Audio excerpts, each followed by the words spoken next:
ಅನುದಾನ ಸಿಕ್ತಿಲ್ಲ, ಸಿಕ್ಕಿರೋ ಅನುದಾನ ಸಾಕಾಗ್ತಿಲ್ಲ, ಇದು ಕಾಮನ್ ಆಗೋಗ್ಬಿಟ್ಟಿದೆ ಸರ್ ಈ ಸರ್ಕಾರ ಬಂದಾಗಿಂದ. ಇಲ್ಲ, ಇದ್ರ ಜೊತೆಗೆ ಇನ್ನೊಂದಂದ್ರೆ ಪರಮೇಶ್ವರ್ ಸಾಹೇಬ್ರು ನಿನ್ನೆ ವೇದಿಕೆ ಒಂದರಲ್ಲಿ ಮಾತನಾಡುವಾಗ ಹೇಳ್ಬಿಟ್ರು, ನಮ್ಮ ಹತ್ರ ಹಣ ಇಲ್ಲ, ನಮ್ಮ ಹತ್ರ ಕೇಳಕ್ ಬರಬೇಡಿ ಅನ್ನೋ ರೀತಿಯಲ್ಲಿ ಹೇಳಿಕೆ ಕೊಟ್ಟಿದ್ದಾರೆ. ತಮಾಷೆಗೆ ಮಾತಾಡಿ ನಾನು ಹೇಳಿದಾರಲ್ಲ. ಬಟ್ ಒಂದು ಪಬ್ಲಿಕ್ ವೇದಿಕೆಯಲ್ಲಿ ಒಬ್ಬ ಗೃಹ ಸಚಿವರು ಹಿಂಗ್ ಮಾತಾಡಬಹುದಾ? ಏನೋ ಒಂದು ತಮಾಷೆಗೆ ಮಾತಾಡಬೇಕು, ಯಾಕೋ ಒಂದು ಎಮೋಷನ್ ದಾಗ ಹೋತಾವ ಮೇಡಮ್. ನಾವು ಎಮೋಷನ್ ದಾಗ ಏನೇನೋ. ದುಡ್ಡು ಇದೆಯಾ ಸರ್ ಹಾಗಾದ್ರೆ ಸರ್ಕಾರದ ಖಜಾನೆಯಲ್ಲಿ ನಿಜವಾಗ್ಲೂ ನೋಡಿ ಮೇಡಮ್, ನಮ್ದು ಬಜೆಟ್ ಎಷ್ಟು? 3,50,000 ಕೋಟಿ ಬಜೆಟ್. ನಾವು ಗ್ಯಾರಂಟಿ ಅಂದ್ರೆ ಏನ್ ಬಳ್ಳರಾತಿದೆ? ಗ್ಯಾರಂಟಿ ಕೊಡ್ತಾ ಇದೀವಿ ಎಷ್ಟು? 60 ಕೋಟಿ. ಉಳಿದ ಬಡ್ಡಿ ಎಲ್ಲ ದುಡ್ಡು ಎಲ್ಲಿ ಹೋಗ್ತೀವಿ? ಡೆವಲಪ್ಮೆಂಟ್ ಮಾಡ್ತಾ ಇದೀವಲ್ಲ, ಸಂಬಳ ಉಳಿದೆಲ್ಲ ಸಾವಿರಾರು ತೊಂದರೆಗಳು ಇದಾವೆ, ಎಲ್ಲ ಮಾಡ್ತಾ ಇದೀವಲ್ಲ. ಸ್ವಲ್ಪ ಬಳ್ಳರಾತಿದೆ ಅಗ್ರಿ, ಬಟ್ ದುಡ್ಡು ಇಲ್ಲ ಅನ್ನೋದೇನಿಲ್ಲ. ದುಡ್ಡು ಕೊಟ್ಟದ್ದು ಸರಿಯಾಗಿ ಯುಟಿಲೈಸೇಷನ್ ಆಗುತ್ತೆ ಮೇಡಮ್, ಅದು ಸ್ವಲ್ಪ ಡಿಸ್ಟರ್ಬೆನ್ಸ್ ಆಗಿದೆ. ಈಗ ನಮ್ಮಲ್ಲಿ ಬಸವೇಶ್ವರ ಯಾದಗಿರಿ ಅವ್ರಿಗೆ ಈಗ 90% ಮುಗಿಸಿದೆವು, ಇನ್ನು 10% ದುಡ್ಡು ಕೊಡೋದ್ರೆ ಲೋಕಾರ್ಪಣೆ ಮಾಡ್ಬೋದಲ್ಲ. ಈ ಕೆರೆ ತುಂಬು ಯೋಜನೆ ಮೇಡಮ್, ನನ್ನ ಮತಕ್ಷೇತ್ರದಲ್ಲಿ ದುಡ್ಡು ಬಂದಿಲ್ಲ ಅಂತ ನನ್ನ ಅನಿಸಿಕೆ ಇಲ್ಲ. ನಾನು ಹೈಯೆಸ್ಟ್ ದುಡ್ಡನ್ನು ಓದಿದ್ದೀನಿ, 160 ಕೋಟಿ ಮೇಡಮ್. ಈ ಅವಧಿಯಲ್ಲಿ ಮೇಡಮ್ ಮೊನ್ನೆ ಬುದ್ಧಿ ಪೂಜೆ ಮಾಡಿದೆ ನಾನು. 160 ಕೋಟಿ ರೂಪಾಯಿ ಕೆರೆ ತುಂಬು, 11 ಕೆರೆ ತುಂಬು ಯೋಜನೆ ಪ್ರಾರಂಭ ಮಾಡಿದೀವಿ. ಪ್ರಜಾಸೌಧಕ್ಕೆ 8 ಕೋಟಿ 60 ಲಕ್ಷ ಕೊಟ್ಟಿದ್ದಾರೆ. ಇನ್ನೂ ಚಾಲನೆ ಕೊಟ್ಟಿಲ್ಲಲ್ಲ, ಘೋಷಣೆ ಆಗಿದೆ. ಈಗ ಒಂದು ನನ್ನಲ್ಲಿ 3 ಮಲ್ಟಿ ವಿಲೇಜ್, ಲಕ್ಷ್ಮಣ ಚೌಧರಿಗೆ 1 ಬರ್ತೈತಿ, ನನಗೆ 2 ಬರ್ತಾವು. ಮಲ್ಟಿ ವಿಲೇಜ್ 15 ವರ್ಷದಿಂದ ಮಾಡಿದಂತ ಕೆಲಸ. ಈಗ ಮತ್ತೆ ಅದಕ್ಕೆ ಡೆವಲಪ್ಮೆಂಟ್ ಮಾಡ್ಲಿಕ್ಕೆ ಅವೆಲ್ಲ ಅದು ಕೆಟ್ಟ ಹೋಗಿದವು. ನಮ್ಮ ಜನಗಳನ್ನೇ ಅನುಗುಣವಾಗಿ ಅವಾಗ ಮಾಡಿದ್ವಿ, ಆ ಜನಗಣನೆ ಅಂತ. ಈಗ ಜನಗಣನೆ ಹೆಚ್ಚಿಗೆ ನಾವು ಪರ್ ಲೀಟರ್ 40 ಲೀಟರ್ ಈಗ ನಾವು ಅದನ್ನ ಹೆಚ್ಚಿಗೆ ಮಾಡ್ತಾ ಇದ್ದೀವಿ. ಅದು ಟೆಂಡರ್ ಆಗಿ 1 ವರ್ಷ ಆಯ್ತು. ಈಗ ಮನಿ ಪ್ರಾರಂಭ ಮಾಡಿದೆವು. ಟೆಂಡರ್ ಮಾಡಿದ್ರು ಮೊದಲ, ಆಮೇಲೆ ಅದನ್ನ ಇದು ಡಿಸೈನ್ ಮಾಡಿದ್ರು. ಯಾಕೆ ರಿವರ್ಸ್ ಯಾಕೆ ಹೋಗ್ತೀರಿ? ನಾವು ನಿನ್ನೆ ನಮ್ಮ ಪಬ್ಲಿಕ್ ಅಕೌಂಟ್ಸ್ ಮೀಟಿಂಗ್ ಕೇಳಿದೆವು ನಾವು ಅವರು ಅಧಿಕಾರಿಗಳನ್ನ, ಚೀಫ್ ಇಂಜಿನಿಯರ್ನದು. ಸುಮ್ಮನೆ ಕೂರ್ತು ಬಿಡ್ತಾರೆ ಅಧಿಕಾರಿಗಳು. ಏನಾಗಿದೆ, ಫೀಲ್ಡ್ದಲ್ಲಿ ಹೋಗ್ಬೇಕು, ಫೀಲ್ಡ್ದಲ್ಲಿ ಅಧಿಕಾರಿ ಹೋಗ್ತಾ ಇಲ್ಲ. ಫೀಲ್ಡ್ದಲ್ಲಿ ಹೋಗ್ಬೇಕು, ನೋಡಬೇಕು, ಪರಿಸ್ಥಿತಿಗಳೇನು ನೋಡಬೇಕು. ಮೊನ್ನೆ ನಾನು ಒಂದು ಬಸವೇಶ್ವರ ಯಾದಗಿರಿ ಅವರೇ ಪ್ರಾಯೋಗಿಕ ಚಾಲೂ ಮಾಡಿದ್ವಿ, ನಾನು ಲಕ್ಷ್ಮಣ ಸವದಿಯವರು. ಅಲ್ಲೊಂದು ಪೈಪ್ ಹೋಲ್ ಬಿದ್ದಿದೆ. ಹೋಲ್ ಹಾಕಿದ್ರೆ ಪರ್ಪಸ್ಲಿ ಮಾಡಿದ ಅದನ್ನ, ಅಂದ್ರೆ ಅದು ಏನೋ ಒಂದು ಕಾರಣಕ್ಕಾಗಿ ಮಾಡಿದ. ಇನ್ನು ಪ್ರಾರಂಭ ಮಾಡ್ಬೇಕು, ಅಲ್ಲೊಂದು ಹೋಲ್ ಮಾಡಿದೀವಿ ನಾವು, ಅದು ಕ್ಲೋಸ್ ಮಾಡ್ಬೇಕು ಅನ್ನುವಂಥದ್ದು.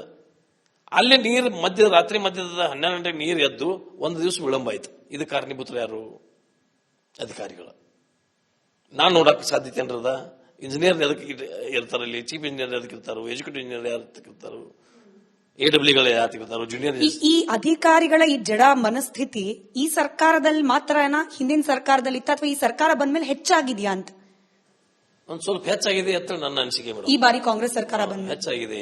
ಯಾರಿಗೂ ಅಂದ್ರೆ ಏನಾಗಿದೆ, ನಮ್ಮ ಆ ಇಲಾಖೆಯ ಮಂತ್ರಿಗಳ ಕಂಟ್ರೋಲ್ದಲ್ಲಿ ಅಧಿಕಾರಿಗಳನ್ನ ಇಡಬೇಕು ಮೇಡಮ್. ಈಗ ಒಬ್ಬ ಶಾಸಕರು ಮತ್ತು 50-60 ಜನ ಸಹಿ ಮಾಡಿಕೊಟ್ಟದ ಕಟಾರಿ ಮ್ಯಾಗ ಇನ್ನೂ ಅವರಿಗೆ ಅವ್ರ ಮ್ಯಾಗ ಏನೂ ಕ್ರಮ ಇಲ್ಲಂದ್ರೆ, ಆಮೇಲೆ ಯಾರ ಮ್ಯಾಗ ಇನ್ನೊಮ್ಮೆ ಯಾರು ನಾವು ಮಾಡ್ತೇವ, ಏನಾಗಲ್ಲ ಬಿಡಪ್ಪ ಅಂತ ಸುಮ್ಮಿರ್ತೀವಿ. ನೀವು ಮಾಡಿದ್ರು ಕೂಡ ಅಧಿಕಾರಿಗಳಿಗೆ ಏನಾಗಲ್ಲ ಬಿಡು ಅನ್ನೋ ಏನಾಗಲ್ಲ ಬಿಡ ಅಂತ ಆ ಮನುಷ್ಯಲ್ಲಿ ಬಂದಿದೀವಿ ನಾವು. ಈಗ ಮತ್ತೆ ನಾವು ಇನ್ನು ನಾನು ನಿನ್ನೆ ರಾತ್ರಿಯಿಂದ ಒಂದು ಸ್ವಲ್ಪ ವಿಚಾರ ಮಾಡ್ಕೋತ ಕೂತೀನಿ ನಾನು. ಇನ್ನು ಏನೇ ಯಾರಿಗೆ ಮಾತಾಡೋದಿಲ್ಲ, ಯಾರಿಗೆ ಹೇಳುದಿಲ್ಲ, ಏನೂ ಆಗ್ತಿಲ್ಲ ಅಂದ್ರೆ ಯಾಕೆ ಮಾತಾಡ್ಬೇಕು ಮೇಡಮ್? ಯಾರು ಮಂತ್ರಿ ಹತ್ಯಾಗ ಹೋಗುದು ಬೇಡ, ಸುಮ್ಮನೆ ಇದ್ದು ಬಿಡೋಣಪ್ಪ. ನನ್ನ ಮತಕ್ಷೇತ್ರ ನಿಮ್ಮ ಮತದಾರರಿಗೆ ಮೋಸ ಮಾಡ್ದ ಹಾಗಾಗಲ್ವಾ? ಏನಾಗಲ್ಲ, ನಾವು ಸಮರ್ಥ ಇದೀವಿ ಮೇಡಮ್. ಅಷ್ಟು ಅಲ್ಲಿ ತಗೊಳಿಕೆ ಅದೆಲ್ಲ ಕೆಲಸ ಮಾಡ್ಲಿಕ್ಕೆ ನಾನು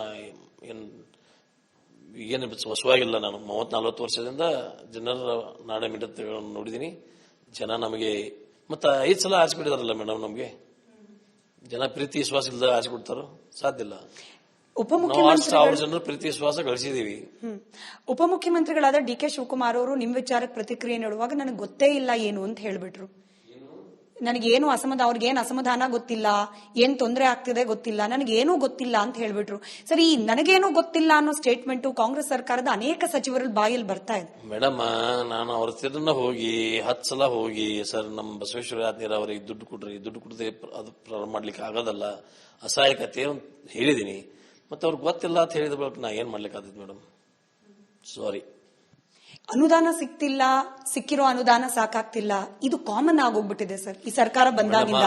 ಇಲ್ಲ, ಇದ್ರ ಜೊತೆಗೆ ಇನ್ನೊಂದಂದ್ರೆ ಪರಮೇಶ್ವರ್ ಸಾಹೇಬ್ರು ನಿನ್ನೆ ವೇದಿಕೆ ಒಂದರಲ್ಲಿ ಮಾತನಾಡುವಾಗ ಹೇಳ್ಬಿಟ್ರು, ನಮ್ಮ ಹತ್ರ ಹಣ ಇಲ್ಲ, ನಮ್ಮ ಹತ್ರ ಕೇಳಕ್ ಬರಬೇಡಿ ಅನ್ನೋ ರೀತಿಯಲ್ಲಿ ಹೇಳಿಕೆ ಕೊಟ್ಟು ತಮಾಷೆಗೆ ಮಾತಾಡಿ ನಾನು ಹೇಳಿದಾರಲ್ಲ. ಬಟ್ ಒಂದು ಪಬ್ಲಿಕ್ ವೇದಿಕೆಯಲ್ಲಿ ಒಬ್ಬ ಗೃಹ ಸಚಿವರು ಹಿಂಗ್ ಮಾತಾಡ್ಬೋದಾ? ಏನೋ ಒಂದು ತಮಾಷೆಗೆ ಮಾತಾಡಬೇಕು, ಯಾಕೊಂದು ಎಮೋಷನ್ ದಾಗ ಹೋತಾವ ಮೇಡಮ್. ನಾವು ಎಮೋಷನ್ ದಾಗ ಏನೇನೋ ದುಡ್ಡು ಇದೆಯಾ ಸರ್? ಹಾಗಾದ್ರೆ ಸರ್ಕಾರದ ಖಜಾನೆಯಲ್ಲಿ ನಿಜವಾಗ್ಲೂ ದುಡ್ಡು ಇದೆಯಾ?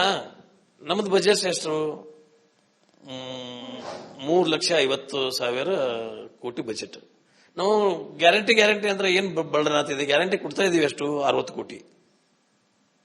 ಉಳಿದ ಬಡ್ಡಿ ಎಲ್ಲ ದುಡ್ಡು ಎಲ್ಲಿ ಹೋಗ್ತೀವಿ? ಡೆವಲಪ್ಮೆಂಟ್ ಮಾಡ್ತಾ ಇದೀವಲ್ಲ, ಸಂಬಳ ಉಳಿದೆಲ್ಲ ಸಾವಿರಾರು ತೊಂದರೆಗಳು ಇದಾವೆ, ಎಲ್ಲ ಮಾಡ್ತಾ ಇದೀವಲ್ಲ. ಸ್ವಲ್ಪ ಬಳ್ಳನಾತಿದೆ, ಅಗ್ರಿ. ಬಟ್ ದುಡ್ಡು ಇಲ್ಲ ಅನ್ನೋದೇನಿಲ್ಲ. ದುಡ್ಡು ಕೊಟ್ಟದ್ದು ಸರಿಯಾಗಿ ಯುಟಿಲೈಸೇಷನ್ ಆಗುತ್ತ ಮೇಡಮ್, ಅದು ಸ್ವಲ್ಪ ಡಿಸ್ಟರ್ಬೆನ್ಸ್ ಆಗಿದೆ. ಈಗ ನಮ್ಮಲ್ಲಿ ಬಸವೇಶ್ವರ ಯಾದಗಿರಿ ಅವ್ರಿಗೆ ಈಗ 90% ಮುಗಿಸಿದೆವು, ಇನ್ನು 10% ದುಡ್ಡು ಕೊಡೋದ್ರೆ ಲೋಕಾರ್ಪಣೆ ಮಾಡ್ಬೋದಲ್ಲ. ಈ ಕೆರೆ ತುಂಬು ಯೋಜನೆ ಮೇಡಮ್, ನನ್ನ ಮತಕ್ಷೇತ್ರದಲ್ಲಿ ದುಡ್ಡು ಬಂದಿಲ್ಲ ಅಂತ ನನ್ನ ಅನಿಸಿಕೆ ಇಲ್ಲ.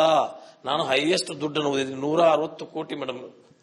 ಈ ಅವಧಿಯಲ್ಲಿ ಮೇಡಮ್ ಮೊನ್ನೆ ನಾವು ಬುದ್ಧಿ ಪೂಜೆ ಮಾಡಿದ್ವಿ. ನಾನು 160 ಕೋಟಿ ರೂಪಾಯಿ ಕೆರೆ ತುಂಬು 11 ಕೆರೆ ತುಂಬು ಯೋಜನೆ ಪ್ರಾರಂಭ ಮಾಡಿದೀವಿ.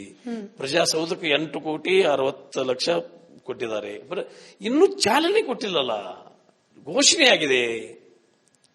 ಈಗ ಒಂದು ನನ್ನಲ್ಲಿ 3 ಮಲ್ಟಿ ವಿಲೇಜ್, ಲಕ್ಷ್ಮಣ ಚೌಧರಿಗೆ 1 ಬರ್ತೈತಿ, ನನಗೆ 2 ಬರ್ತಾವು. ಮಲ್ಟಿ ವಿಲೇಜ್ಗೆ 15 ವರ್ಷದಿಂದ ಮಾಡಿದಂತ ಕೆಲಸ. ಈಗ ಮತ್ತೆ ಅದಕ್ಕೆ ಡೆವಲಪ್ಮೆಂಟ್ ಮಾಡ್ಲಿಕ್ಕೆ ಅವೆಲ್ಲ ಅದು ಕೆಟ್ಟ ಹೋಗಿದಾವು. ನಮ್ಮ ಜನಗಳನ್ನೇ ಅನುಗುಣವಾಗಿ ಅವಾಗ ಮಾಡಿದ್ವಿ, ಆ ಜನಗಣನೆ ಅಂತ. ಈಗ ಜನಗಣನೆ ಹೆಚ್ಚಿಗೆ ನಾವು per litre 40 per person 40 litre per. ಈಗ ನಾವು ಅದನ್ನ ಹೆಚ್ಚಿಗೆ ಮಾಡ್ತಾ ಇದ್ದೀವಿ. ಅದು ಟೆಂಡರ್ ಆಗಿ 1 ವರ್ಷ ಆಯ್ತು. ಈಗ ಮನೆ ಪ್ರಾರಂಭ ಮಾಡಿದೀವಿ. ಟೆಂಡರ್ ಮಾಡಿದ್ರು ಮೊದಲ, ಆಮೇಲೆ ಅದನ್ನ ಇದು ಡಿಸೈನ್ ಮಾಡಿದ್ರು. ಯಾಕೆ ರಿವರ್ಸ್ ಯಾಕೆ ಹೋಗ್ತೀರಿ? ನಾವು ನಿನ್ನೆ ನಮ್ಮ ಪಬ್ಲಿಕ್ ಅಕೌಂಟ್ಸ್ ಮೀಟಿಂಗ್ ಕೇಳಿದೀವಿ ನಾವು ಅವರು ಅಧಿಕಾರಿಗಳನ್ನ, ಚೀಫ್ ಇಂಜಿನಿಯರ್ನದು. ಸುಮ್ಮನೆ ಕೊಡ್ತು ಬಿಡ್ತಾರೆ ಅಧಿಕಾರಿಗಳು. ಏನಾಗಿದೆ, ಫೀಲ್ಡ್ದಲ್ಲಿ ಹೋಗ್ಬೇಕು, ಫೀಲ್ಡ್ದಲ್ಲಿ ಅಧಿಕಾರಿ ಹೋಗ್ತಾ ಇಲ್ಲ. ಫೀಲ್ಡ್ದಲ್ಲಿ ಹೋಗ್ಬೇಕು, ನೋಡ್ಬೇಕು, ಪರಿಸ್ಥಿತಿಗಳೇನು ನೋಡ್ಬೇಕು. ಮೊನ್ನೆ ನಾನೊಂದು ಬಸವೇಶ್ವರ ಯಾದಗಿರಿ ಅವರೇ ಪ್ರಾಯೋಗಿಕ ಚಾಲು ಮಾಡಿದ್ವಿ, ನಾನು ಲಕ್ಷ್ಮಣ ಸವದಿಯವರು. ಅಲ್ಲೊಂದು ಪೈಪ್ ಹೋಲ್ ಬಿದ್ದಿದೆ. ಹೋಲ್ ಹಾಕಿದ್ರೆ ಪರ್ಪಸ್ಲಿ ಮಾಡಿದ ಅದನ್ನ, ಅಂದ್ರೆ ಅದು ಏನೋ ಒಂದು ಕಾರಣಕ್ಕಾಗಿ ಮಾಡಿದ. ಈಗ ನಾವು ಪ್ರಾರಂಭ ಮಾಡ್ಬೇಕು, ಅಲ್ಲೊಂದು ಹೋಲ್ ಮಾಡಿದೀವಿ ನಾವು, ಅದು ಕ್ಲೋಸ್ ಮಾಡ್ಬೇಕು ಅನ್ನುವಂಥದ್ದು. ಅಲ್ಲಿ ನೀರು ರಾತ್ರಿ ಮಧ್ಯದ 12 ಗಂಟೆಗೆ ನೀರು ಎದ್ದು 1 ದಿವಸ ವಿಳಂಬ ಆಯ್ತು. ಇದು ಕಾರಣೀಭೂತರು ಯಾರು? ಅಧಿಕಾರಿಗಳು. ನಾನು ನೋಡಕ್ ಸಾಧ್ಯತೆ ಏನ್ರದ? ಇಂಜಿನಿಯರ್ ಎದಕ್ಕೆ ಇರ್ತಾರ ಇಲ್ಲಿ? ಚೀಫ್ ಇಂಜಿನಿಯರ್ ಎದಕ್ಕೆ ಇರ್ತಾರೋ? ಎಕ್ಸಿಕ್ಯೂಟಿವ್ ಇಂಜಿನಿಯರ್ ಯಾರು ಇರ್ತಾರೋ? AWಗಳು ಯಾರು ಇರ್ತಾರೋ? ಜೂನಿಯರ್. ಈ ಅಧಿಕಾರಿಗಳ ಈ ಜಡ ಮನಸ್ಥಿತಿ ಈ ಸರ್ಕಾರದಲ್ಲಿ ಮಾತ್ರನಾ, ಹಿಂದಿನ ಸರ್ಕಾರದಲ್ಲಿ ಇತ್ತ, ಅಥವಾ ಈ ಸರ್ಕಾರ ಬಂದ್ಮೇಲೆ ಹೆಚ್ಚಾಗಿದೆಯಾ ಅಂತ? ಒಂದ್ ಸ್ವಲ್ಪ ಹೆಚ್ಚಾಗಿದೆ ಅಂತ ನನ್ನ ಅನಿಸಿಕೆ ಮೇಡಮ್. ಈ ಬಾರಿ ಕಾಂಗ್ರೆಸ್ ಸರ್ಕಾರ ಬಂದ ಹೆಚ್ಚಾಗಿದೆ. ಯಾರಿಗೂ ಅಂದ್ರೆ ಏನಾಗಿದೆ, ನಮ್ಮ ಆ ಇಲಾಖೆಯ ಮಂತ್ರಿಗಳ ಕಂಟ್ರೋಲ್ದಲ್ಲಿ ಅಧಿಕಾರಿಗಳನ್ನ ಇಡಬೇಕು ಮೇಡಮ್. ಈಗ ಒಬ್ಬ ಶಾಸಕರು ಮತ್ತು 50-60 ಜನ ಸಹಿ ಮಾಡಿಕೊಟ್ಟದ ಕಟಾರಿ ಮ್ಯಾಗ ಇನ್ನೂ ಅವರಿಗೆ ಅವ್ರ ಮ್ಯಾಗ ಏನೂ ಕ್ರಮ ಇಲ್ಲಂದ್ರೆ, ಆಮೇಲೆ ಯಾರ ಮ್ಯಾಗ ಇನ್ನೊಮ್ಮೆ ಯಾರು ನಾವು ಮಾಡ್ತೇವ, ಏನಾಗಲ್ಲ ಬಿಡಪ್ಪ ಅಂತ ಸುಮ್ಮಿರ್ತೀವಿ. ನೀವು ಮಾಡಿದ್ರು ಕೂಡ ಅಧಿಕಾರಿಗಳಿಗೆ ಏನಾಗಲ್ಲ ಬಿಡು ಅನ್ನೋ ಏನಾಗಲ್ಲ ಬಿಡ ಅಂತ ಆ ಮನುಷ್ಯಲ್ಲಿ ಬಂದಿದೀವಿ ನಾವು. ಈಗ ಮತ್ತೆ ನಾವು ಇನ್ನು ನಾನು ನಿನ್ನೆ ರಾತ್ರಿಯಿಂದ ಒಂದು ಸ್ವಲ್ಪ ವಿಚಾರ ಮಾಡ್ಕೋತ ಕೂತೀನಿ ನಾನು. ಇನ್ನು ಏನೇ ಯಾರಿಗೆ ಮಾತಾಡೋದಿಲ್ಲ, ಯಾರಿಗೆ ಹೇಳೋದಿಲ್ಲ. ಏನೂ ಆಗ್ತಿಲ್ಲ ಅಂದ್ರೆ ಯಾಕೆ ಮಾತಾಡ್ಬೇಕು ಮೇಡಮ್? ಯಾರು ಮಂತ್ರಿ ಹತ್ತಕ್ಕೆ ಹೋಗುದು ಬೇಡ, ಸುಮ್ಮನೆ ಬಿಡೋಣಪ್ಪ. ನನ್ನ ಮತಕ್ಷೇತ್ರ ನಿಮ್ಮ ಮತದಾರರಿಗೆ ಮೋಸ ಮಾಡ್ದ ಹಾಗಾಗಲ್ವಾ? ಏನಾಗಲ್ಲ, ನಾವು ಸಮರ್ಥ ಇದೀವಿ ಮೇಡಮ್. ಅಷ್ಟು ಅಲ್ಲಿ ತಗೊಳಿಕೆ ಅದೆಲ್ಲ ಕೆಲಸ ಮಾಡ್ಲಿಕ್ಕೆ ನಾನು ಏನು ಹೊಸವಾಗಿಲ್ಲ. ನಾನು 30-40 ವರ್ಷದಿಂದ ಜನರ ನಾಡ ಮಿಡತೆಗಳನ್ನು ನೋಡಿದೀನಿ.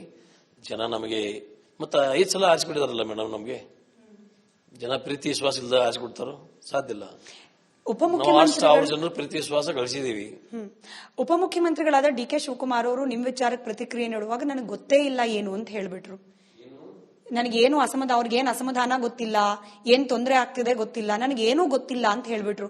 ಸರಿ, ನನಗೇನು ಗೊತ್ತಿಲ್ಲ ಅನ್ನೋ ಸ್ಟೇಟ್ಮೆಂಟ್ ಕಾಂಗ್ರೆಸ್ ಸರ್ಕಾರದ ಅನೇಕ ಸಚಿವರ ಬಾಯಲ್ಲಿ ಬರ್ತಾ ಇದೆ. ಮೇಡಮ್, ನಾನು ಅವ್ರ ತಿರ್ನ ಹೋಗಿ 10 ಸಲ ಹೋಗಿ, ಸರ್ ನಮ್ಮ ಬಸವೇಶ್ವರ ಯಾದಗಿರಿ ಅವರಿಗೆ ದುಡ್ಡು ಕೊಡ್ರಿ, ದುಡ್ಡು ಕೊಡದೆ ಅದು ಪ್ರಾರಂಭ ಮಾಡ್ಲಿಕ್ಕೆ ಆಗೋದಲ್ಲ, ಅಸಹಾಯಕತೆ ಹೇಳಿದೀನಿ.